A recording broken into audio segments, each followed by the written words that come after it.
parole aux associations.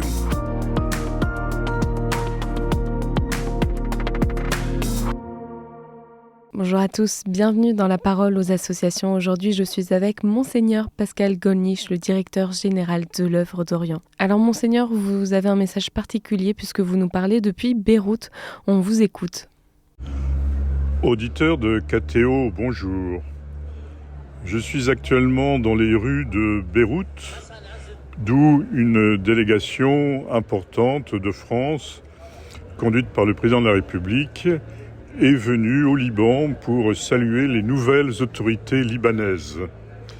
Occasion de rencontre avec la société civile, occasion aussi de présenter aux autorités de notre pays un certain nombre d'œuvres soutenues par l'œuvre d'Orient, des actions dans des hôpitaux, dans des écoles. Nous sommes ainsi pleins d'espoir pour le Liban.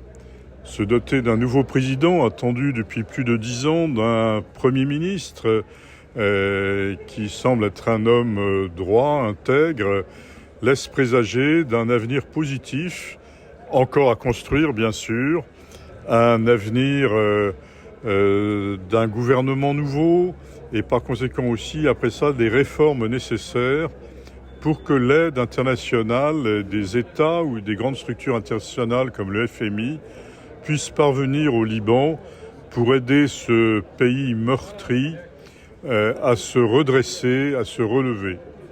Et donc, la population libanaise retrouve un espoir qu'elle n'avait plus depuis de nombreuses années. La guerre récente avec Israël a fait de nombreux morts et évidemment des blessés plus nombreux encore. Nous avons visité des hôpitaux où ont été soignés des femmes, des enfants blessés par les bombardements. Il y a eu aussi beaucoup de destruction. Et donc, il était important que la France manifeste qu'elle est toujours là aux côtés du Liban. Et nous savons bien que, au-delà du Liban, c'est tout le Moyen-Orient qui peut être touché par ce développement. Nous voyons aussi la situation en Syrie, que nous regardons avec espoir, mais aussi avec inquiétude. Cependant, il y a une opportunité pour la Syrie. Et si cela se réalisait, ce serait aussi positif pour le Liban.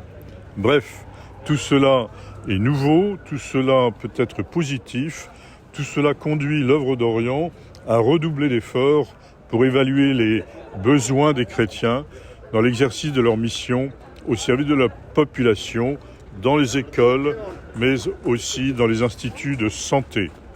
Nous avons au Liban une équipe permanente sur place qui fait un travail remarquable et qui a permis des partenariats, notamment avec notre ministère des Affaires étrangères, pour mener à bien les projets des chrétiens d'Orient, pour continuer à être à leur côté. Voilà ce que je voulais vous partager. Bonne année à tous. Merci Monseigneur Pascal Gollnisch pour ce message. Je rappelle qu'on peut retrouver toutes les informations sur le site internet oeuvre-orient.fr. Je vous souhaite une très belle journée et à bientôt.